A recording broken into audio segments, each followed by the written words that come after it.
자, 유다서 기록에 의하면 하나님과 동행한 에녹은 하나님의 심판을 예언했다고 했습니다.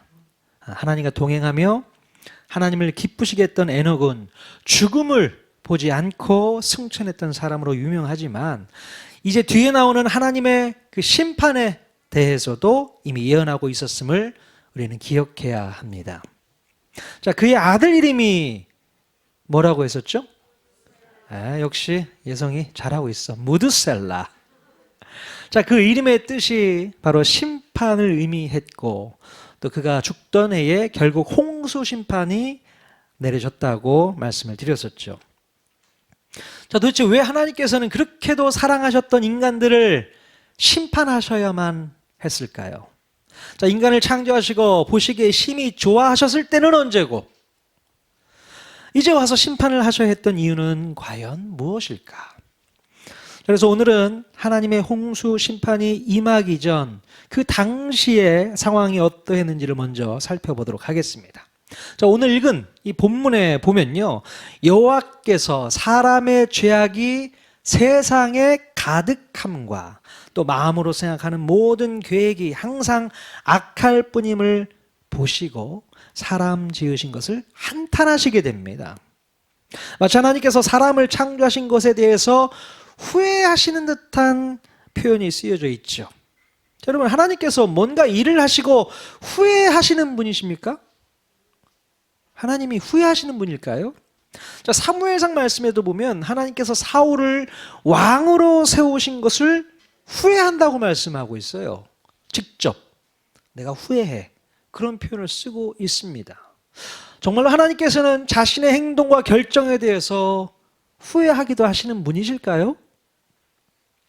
설마요. 그럴 리가 있겠습니까? 하나님은 절대로 어떤 일을 후회하시는 분이 아니십니다. 비록 성경에는 하나님께서 후회한다, 한탄한다 라고 쓰고는 있지만 이 말씀은 우리 인간들이 하나님의 마음을 조금이나마 쉽게 이해할 수 있도록 하기 위해서 하나님께서 굳이 골라 쓰신 단어인 거예요. 그런 표현인 것입니다. 내가 후회해. 정말 하나님께서 후회하시는구나, 이렇게 받아들이시면 안 되고 우리의 입장에서 생각하는 겁니다. 그만큼 하나님 마음이 속상하셨구나, 이걸 아셔야 되는 것이죠. 자, 후회한다, 한탄한다 라고 표현을 해야만 우리 인간들이 하나님의 마음을 알아먹지 않을까 싶어서 하나님께서 그렇게 표현하신 거라는 거예요.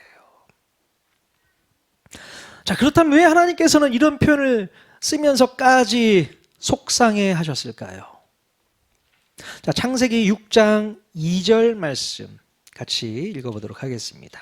시작. 하나님의 아들들이 사람의 딸들의 아름다움을 보고 자기들이 좋아하는 모든 여자를 아내로 삼는지라. 네. 자, 하나님께서 마음이 상하신 이유를 이 말씀에 기록하고 있습니다.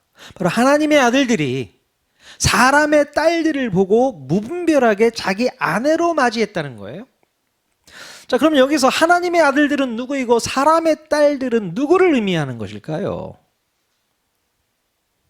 자, 이것에 대해서는 많은 해석들이 있습니다. 그 해석들 가운데 제 생각은 이래요. 바로 하나님의 아들들은 하나님을 예배한 경건한 자손들, 즉 셋의 계열에서 태어난 사람들이라고 생각합니다. 그리고 반면에 사람의 딸들은 바로 창세기 4장에 나오는 가인의 후손들을 지칭하는 말이라고 저는 생각을 해요. 성경을 통해서 그 맥락을 통해 우리가 이해를 해야 되는 겁니다. 창세기 5장에 바로 이 셋의 계열의 경건한 무리들의 계보가 나와 있지 않습니까? 괜히 써놓은 게 아니거든요. 바로 오늘 읽을 본문을 위해서 그 전에 이미 기록이 되었던 것입니다. 창세기 4장에서는 가인의 계보가 나오잖아요. 자, 그래서 하나님의 아들들과 사람의 딸들 이렇게 대비하고 있는 것이죠. 자, 그런데 이 경건한 셋의 자손들이 불경건한 가인들의 후손들과 뒤섞여서 이제 깊게 오염된 모습을 이렇게 그려내고 있는 것입니다. 완전히 오염돼 버렸어요. 다 섞여 버렸습니다. 예전에는 하나님의 아들들, 셋의 계열이 하나님을 예배하며 섬기는 삶을 살았는데 이제 가인의 후손들, 죄로 물들어 있는 가인의 후손들과 뒤섞여 버렸다는 것이죠. 그 얘기를 하고 있습니다. 자, 그런데요, 하나님의 아들들이 자기들 눈에 좋아 보이는 모든 여인들을 아내로 삼았다는 것은 무슨 얘기입니까? 일부 다처제를 의미하고 있어요. 자, 원래 하나님께서는 아담과 하와 때부터 일부 일처제를 원칙으로 하고 있습니다. 한 남자가 한 여인을 만나서 가정을 꾸리는 것을 원칙으로 하셨단 말이죠. 자, 그런데 언제부터인가 이 원칙이 깨지고 일부 다처제로 변해버렸습니다. 언제부터입니까? 창세기 4장 19절 한번 보세요. 자, 가인의 후손 가운데 라멕이라는 사람이 나옵니다. 같이 읽겠습니다. 시작. 라멕이 두 아내를 맞이하였으니 하나의 이름은 아다요 하나의 이름은 실라였더라. 네. 가인의 6대 손인 라멕은요, 아다와 실라라는 두 여인을 아내로 맞아들이게 됩니다. 자, 이때부터 인간이 바로 힘의 논리를 가지고 세상을 지배하게 되었다는 거예요. 인간이 힘에 의한 지배를 할 때에 제일 첫 번째 희생자가 누군지 아십니까? 바로 여자들입니다. 여자들. 원래 하나님께서는 남자와 여자를 창조하실 때 그들 사이에 독특한 차이를 두셨어요. 남성, 여성, 독특한 차이가 있었습니다. 자, 그런데 죄성으로 가득 찬 인간이 이 차이를 변질시켜서 차별로 바꿔버렸어요. 차별로. 즉, 힘을 가진 남성이 힘없는 여성을 폭력적으로 지배함으로 인간의 동등한 관계를 파괴하고 차이를 바로 차별로 변질시켜 버렸던 것입니다. 이렇게 성적인 차별 이면에는 바로 폭력적인 사회 문화가 만연하게 되었다는 것입니다. 자, 조금 전에 말씀드렸던 이 라멕이 부른 카레 노래가 있어요.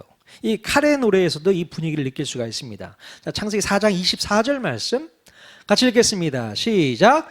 가인을 위하여는 벌이 7배일진데 라멕을 위하여는 벌이 77배이르로다 하였더라. 자, 이 말은 무슨 뜻인가? 바로 하나님의 보호와 인간 스스로가 가지고 있는 힘에 의한 보호를 대비하면서 라멕이 노래하고 있는 겁니다. 즉, 하나님께서 가인을 7배의 벌로 보호한다면 라멕은요, 뭐라고 얘기하고 있느냐? 자기가 가지고 있는 칼의 힘으로 77배의 벌을 내리겠다라고 말하고 있습니다. 그만큼 자신의 힘을 과시하고 있는 모습이라는 거예요. 바로 하나님보다 폭력을 통한 자기의 힘이 더 우월함을 나타내는 라멕의 그 교만한 태도를 여실히 보여주고 있는 대목이라고 말할 수 있습니다. 이러한 가인의 후예가 가지고 있었던 이 폭력 문화, 이 폭력 성향이 경건한 셋의 후예에게로 전이되어서 이제 다 똑같은 모습으로 살게 되었다는 것입니다. 다 섞여버렸다는 거예요. 자, 그러므로 여러분, 하나님께서 그 땅을 심판하신 가장 큰 이유가 뭔지 아시겠습니까? 가장 큰 이유.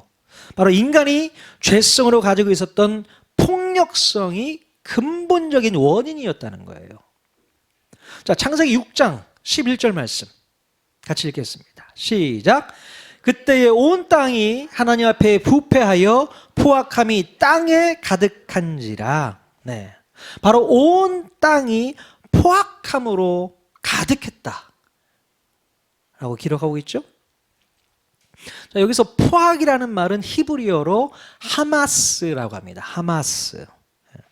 하마스라는 말의 뜻은요, 난폭하게 대하다, 넘어뜨리다, 잡아찢다. 자, 이런 뜻으로 사용됩니다. 즉, 이 하마스, 이 포악이라는 말은요, 온갖 잔인무도한 폭력 행위를 포함하는 말이라고 볼 수 있어요. 예. 자, 그러므로 그때 당시는 힘이 있는 자가 힘 없는 자를 착취하면서 살인과 강도와 폭행과 폭력이 난무한 시대였음을 말씀하고 있는 것입니다.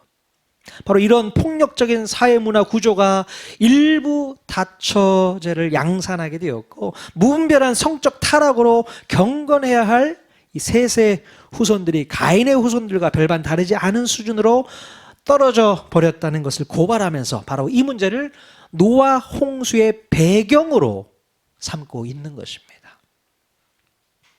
자, 앞으로 이제 노아 홍수 이야기를 계속 공부하게 될 텐데요. 오늘 말씀이 바로 노아 홍수가 왜 일어나게 되었는지를 배경으로 설명하고 있는 그런 본문의 말씀입니다. 왜 하나님께서 홍수 심판을 내리게 되었다고요? 포악 때문에, 인간의 폭력성 때문에, 힘의 지배, 힘의 논리로 지배하려는 그 폭력성. 이 폭력은요, 계속 인간의 역사를 통해서 계속 이루어지고 있는 것을 볼 수 있습니다. 제국 문화가 바로 그런 거 아니겠습니까? 힘이 있으니까 힘없는 자를 잡아삼키는 거 아니겠어요? 나라가 나라를 집어삼키고, 개인이 개인으로 상대방을 무시하고, 그런 모습이 바로 폭력 성향인 것이죠. 이 죄의 본성 가운데 드러나 있는 모습입니다. 가인이 그랬잖아요. 자기 동생을 어떻게 그렇게 죽일 수 있을까요? 폭력적인 성향이 죄성 가운데 포함되어 있기 때문에 그렇다는 것이죠. 바로 하나님께서는 노아 홍수 심판을 할 수밖에 없었던 이유가 바로 이 폭력적인 성향이 온 땅에 가득해 있기 때문에, 그래서 많은 여성들, 약자들이 차별을 당하고 고통을 받고 있기 때문에 그 죄가 관영함으로 말미암아 오는 여러 가지 많은 문제와 현상들 때문에 하나님께서는 심판하실 수밖에 없었다, 그 얘기입니다. 자, 이제 하나님께서는요, 마지막으로 인간들에게 어떻게 경고하고 계시는가. 자, 창세기 6장 3절 말씀 같이 읽겠습니다. 시작. 여호와께서 이르시되 나의 영이 영원히 사람과 함께하지 아니하리니 이는 그들이 육신이 됨이라. 그러나 그들의 날은 120년이 되리라 하시니라. 네. 자, 이제 120년이라는 유예 기간을 마지막으로 선포하심으로 인간들에게 더 이상 은혜를 베풀지 않겠다라고 선언하십니다. 자, 이 말씀을 다른 말로 표현하면 이제 120년 동안 마지막 회개의 시간을 주시겠다는 거예요. 그러나 120년이 지나고 나면 심판을 면하지 못하게 될 것이라고 예고하고 있는 것입니다. 여러분, 120년이라는 시간이 지나면 어떤 일이 벌어지게 될까요? 자, 나의 영이 사람과 함께하지 않겠다라고 말씀하셨잖아요. 나의 영이 사람과 함께하지 않겠다. 이 말씀은요, 이제 하나님의 은혜가 떠나게 되므로 다시 예전과 같은 혼돈이 찾아오게 될 것을 예고하고 있는 것입니다. 자, 우리는 이미 그 혼돈의 의미를 알고 있죠. 어떤 혼돈이 찾아오게 되는 겁니까? 홍수가 쏟아지잖아요. 바로 우리가 지난번에 배웠지만 천지창조 둘째 날에 명령하셔서 궁창 위의 물과 궁창 아래의 물로 나뉘어졌던 것이 이제 한데 뒤섞여버리는 혼돈이 찾아오게 된다는 것입니다. 바로 그 궁창, 하늘 위에 있었던 그 많은 물들이 다 쏟아져 버리겠다는 거예요. 혼돈 상태가 되어버리는 겁니다. 하나님의 영이 떠나버리니 하나님께서 잡아놓으셨던 그 원리와 원칙이 파괴가 되어지면서 물이 다 쏟아져 내리는 것이죠. 자, 그래서 궁창 위에 있던 물이 쏟아져 내림으로 말미암아 코로 숨쉬는 모든 생명체를 다 쓸어버리겠다는 무서운 심판을 이렇게 예고하고 있는 것입니다. 여러분, 하나님께서 인간들에게 이런 심판을 예고하고 나서 마음이 어떠셨을까요? 자, 죄인들을 보시며 탄식하신 하나님의 마음, 어떤 마음이셨을까? 두고 봐, 너희들 120년 뒤에는 내가 다 쓸어버릴 거야. 이런 분노에 찬 마음이셨을까요? 아니면 안타까운 심정으로 죄인들이 회개하기를 애타게 바라시는 속상한 마음이셨을까요? 당연히 우리 하나님의 마음은 너무나도 속상해 하시고 가슴 아파하신다는 것을 우리가 말씀의 행간을 통해서 읽어낼 수 있어야 되는 겁니다. 예. 말씀을 읽어가면서 하나님의 마음을 캐치해낼 수 있어야 되는 거예요. 하나님의 마음이 이렇겠구나.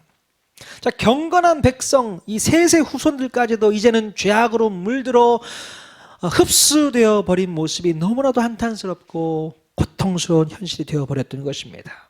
만약에 이 경건한 셋의 후손들만이라도 꿋꿋하게 자신의 자리를 지키면서 하나님을 예배하고 경배하는 자리에 있었다면 이렇게 심판의 상황까지는 오지 않았을 것입니다. 자, 그러나 하나님의 백성들조차도 죄악으로 붉게 물들어 버렸으니 더 이상 소망이 없었던 것입니다. 우리가 나중에 창세기 19장에서도 보면 소돔과 고모라 성의 멸망 이야기를 볼 수가 있게 돼요.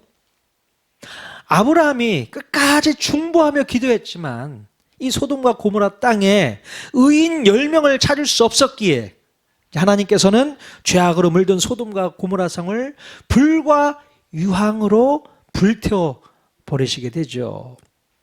만약에 의인 10명만 있었더라도 그 성은 그렇게 비참하게 멸망당하지 않았을 것입니다. 여러분, 이러한 인간의 죄의 문제는 노아 시대나 이 아브라함 시대의 문제만은 아닙니다. 자, 오늘날은 어떨까요? 자, 미국에 예전에 빌리 그레함 목사님이 계셨는데 이분이 1980년대 중반에 미국 사회를 바라보시면서 이런 말씀을 하신 적이 있어요. 만일 하나님께서 죄악으로 물든 미국을 오늘날 심판하지 않는다면 하나님께서는 소돔과 고모라성 사람들에게 정중히 사과하셔야 된다. 이런 말씀을 하셨어요. 이게 무슨 뜻입니까? 자, 이 빌리 그레함 목사님은요, 이 소돔과 고모라성 사람들보다 더 심각한 죄를 짓고 있는 미국 사람들을 여전히 저렇게 내버려 둔다면 불과 유황으로 심판하셨던 소돔과 고모라성 사람들에게는 할 말이 없으셔야 한다는 거예요. 야, 그때 내가 너무한 것 같다. 야, 미안하다. 이렇게 사과를 하셔야 한다는 얘기입니다. 무슨 말씀인지 아시겠어요? 자, 그만큼 오늘날 이 미국도 엄청난 죄악으로 물든 채 살아가고 있다는 얘기잖아요. 보십시오. 아들이 둘이 있는데 큰 아들이 너무 속색해서 아주 그냥 심하게 혼을 냈어요. 근데 둘째 아들이 크면서 이 큰 아들보다 더 문제를 많이 일으키네. 근데 이 작은 아들한테는 꾸중하지 않으면 큰 아들한테 어떻게 되는 겁니까? 야, 미안하다. 그때 내가 심하게 했던 것 같다. 이 얘기를 하고 있는 거잖아요, 지금. 오늘날의 문제가 바로 그때보다 더 심한 이야기를 볼 수 있다는 것이죠. 얼마나 심합니까? 입에 담을 수 없는 말들이 얼마나 많이 있어요. 여러분, 우리나라는 어떻습니까? 우리는 안전지대에 살고 있다고 생각하십니까? 우리는 가인의 후손과 같은 이 세상 사람들과는 달리 거룩하고 경건한 하나님의 자녀로서 세상 사람들과 구별된 삶을 살고 있는가? 한번 생각해 보셔야 돼요. 여러분의 모습을 스스로 평가해 보시기를 바랍니다. 나는 그래도 여전히 거룩한 하나님의 자녀로 살고 있는지, 아니면 가인의 후손들에게 물들어서 거룩과 경건을 잃어버리고 사는지 자문해 보셔야 됩니다. 여러분들은 어떤 모습으로 살아가고 계십니까? 나는 하나님의 자녀니까, 난 거룩한 주님의 백성이니까, 그런 자부심을 갖고 계십니까? 아니면 여러분 아시잖아요. 여러분 스스로를 아시지 않습니까? 내가 가인의 후예가 아닐까 하는 그런 의심이 들 정도로 너무나도 죄로 물들어 있는 우리의 삶을 바라보면서 우리는 고민해 봐야 되는 것이죠. 자, 그런데요, 오늘 읽은 본문 마지막 절에 보면요, 뭔가 소망이 담겨있는 구절이 기록되어 있음을 확인할 수 있습니다. 우리 창세기 6장 8절 말씀 같이 읽겠습니다. 시작. 그러나 노아는 여호와께 은혜를 입었더라. 아멘.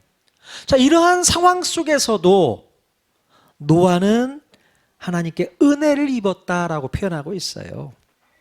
자, 여기서 노아라는 사람이 처음 등장하게 되는데 바로 이 노아만큼은 죄악으로 관영한 시대 가운데서 하나님께 은혜를 입었다는 겁니다. 은혜를 입었다. 그래서 은혜를 입었다는 말은 무슨 뜻일까요? 은혜를 입었다? 자, 이 뜻은 바로 은혜를 발견하다, 깨닫다, 그 은혜를 획득하다라는 뜻으로 쓰이는 겁니다.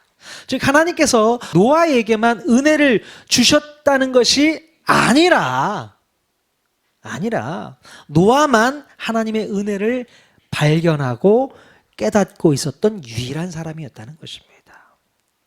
자, 그러므로 하나님의 은혜를 입는 것은 하나님의 은혜를 깨닫고 발견한다는 것을 의미하는 거예요. 우리가 분명히 알아야 할 것은요, 하나님께서는요 이미 우리들 모두에게 은혜를 부어주셨다는 사실입니다. 하나님의 크신 은혜들을 우리 모두에게 다 부어주셨다는 거예요.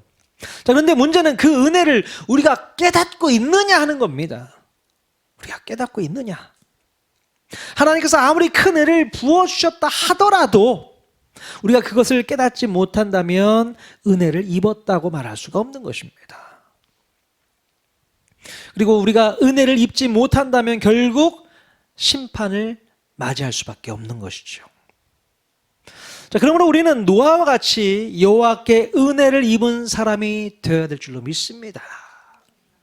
은혜를 입는 사람이 되어야 되는 거예요.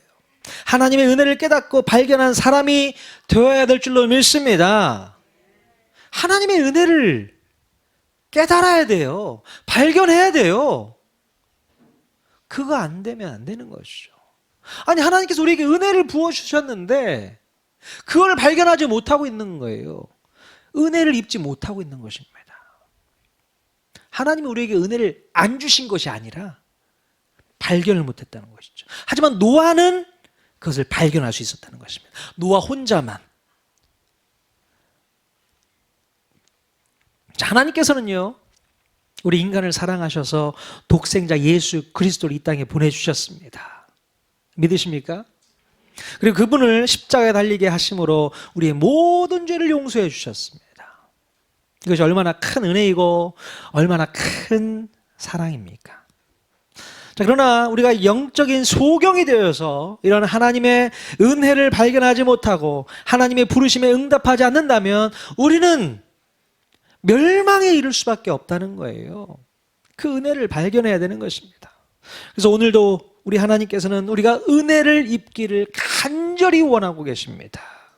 하나님께서 부으신 그 은혜와 사랑을 발견하고 깨달아서 구원받은 백성으로 살기를 원하신다는 겁니다. 우리 옆 사람에게 한번 이렇게 인사했으면 좋겠어요. 하나님의 은혜를 입으십시오. 하나님의 은혜를 입으십시오. 하나님의 은혜를 입어야만 구원받을 수 있는 것입니다. 여러분, 하나님의 은혜를 입는다는 게 뭐라고요? 하나님의 은혜를 발견하라는 뜻입니다. 깨달으라는 것입니다. 주셨는데도 그걸 못 바라보고 있으면 안 되는 거 아니에요. 아니, 나에게 주신 게 뭐가 있어? 나에게 주신 은혜가 뭐가 있는데 난 하나도 모르겠는데? 그러고 있으면 심각한 겁니다. 은혜를 깨달으십시오. 아멘. 자, 그리고 또 하나, 여전히 은혜를 입지 못하는 사람들이 있다면 우리가 그 구원의 메시지를 선포하고 가르치는 노아가 되어야 한다는 이야기를 하고 있는 것입니다. 노아가 되어야 돼요. 여러분, 은혜를 입은 사람만이 은혜를 입지 못한 사람들을 바라보면서 안타까워할 수 있습니다.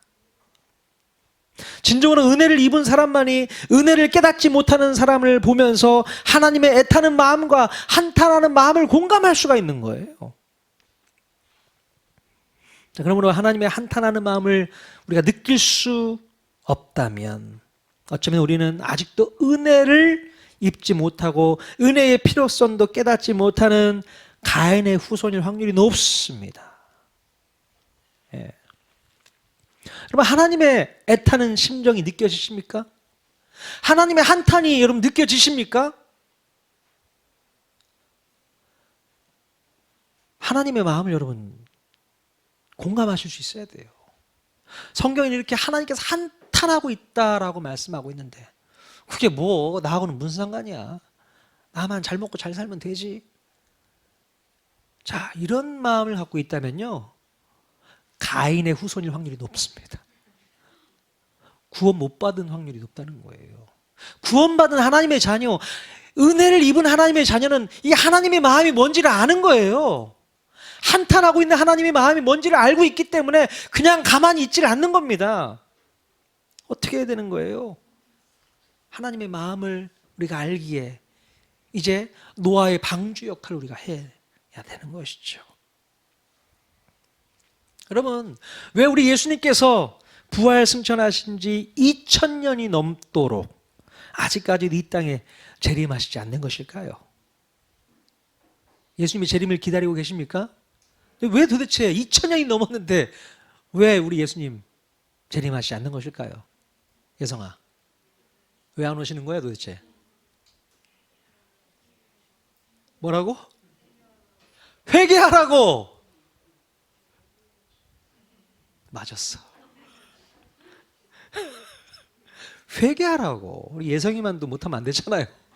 주님이 아직 이 땅에 오시지 않는 이유는 시간을 주시는 거예요. 기회를 주시는 겁니다. 빨리 회개하고 돌아와라. 내가 와버리면 그 다음에는 기회가 없다. 끝난다. 멸망한다. 심판받는다. 그러니 이 시간 동안 빨리 돌아와라. 지금 오늘 말씀에도 120년이라는 시간을 기회로 주셨지 않습니까? 근데 이 120년 동안 이 노아의 방주를 통해서 사람들은 봤을 거 아니에요. 노아가 좀 뭐 하는 짓이야 저거? 방주를 짓고 있어? 왜 저렇게 큰 배를 짓고 있지? 노아가 말은 안 하고 그냥 배만 짓고 있을까요?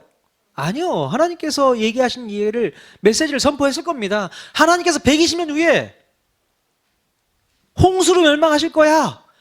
그러니 빨리 돌아와. 빨리 회개하고 돌아와. 이런 얘기 왜 안 했겠어요?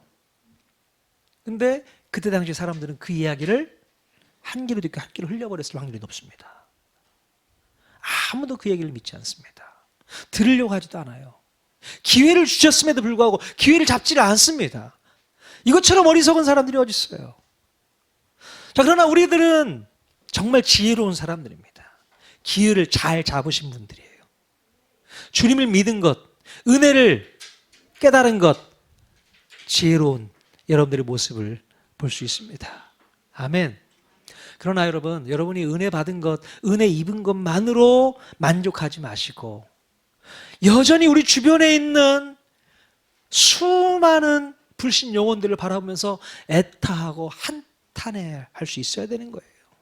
하나님의 마음을 공감할 수 있어야 되는 것입니다. 아시겠어요? 그래야만 하나님의 은혜를 입은 사람의 도리라고 볼 수 있는 것이죠. 예. 자, 이번 성탄절 얼마 남지 않았잖아요. 이번 성탄절에 우리 주변에 있는 불신 영혼들이 분명히 있습니다. 그분들에게 한번 기회를 주면 어떨까요? 여러분 어떻습니까? 그분들에게도 놀라운 은혜를 입는 기회를 한번 줘 보십시다. 여러분들 그 기회를 한번 소개해 주세요. 통하는 교회에 한번 와서 하나님의 은혜를 한번 체험해 보라고 권유해 보십시오. 그 정도는 하실 수 있잖아요. 예성아, 그 정도는 할 수 있지? 좀 어려워? 할 수 있어. 그럼 하실 수 있습니다. 당당하게 소개하십시오. 하나님의 은혜를 입을 수 있도록 이야기할 수 있어야 되는 것입니다. 이번 성탄절 아직 우리가 기도하면서 준비하고 있지만 주님이 오신 날을 기념하는 이 날에 하나님을 알지 못하는 수많은 영혼들이 하나님을 경험할 수 있고 하나님의 은혜를 체험할 수 있는 귀한 날로 삼았으면 좋겠습니다. 그런 날을 여러분들이 풍성하게 채우셨으면 좋겠어요. 기도하시면서 내 옆에 있는 친구, 아는 지인들 꼭 교회로 초청하기를 원하시는 분들 크리스마스 때가 기회입니다. 기도하시면서 준비하십시다. 그들에게 기회를 한번 줘 보십시다. 그러면 하나님께서 뒷일은 알아서 하실 거예요. 그거 믿고 여러분들이 한번 초청하는 계기로 삼고 우리가 한 달을 기도하면서 나아갈 수 있기를 주님의 이름으로 간절히 축원드립니다. 아멘.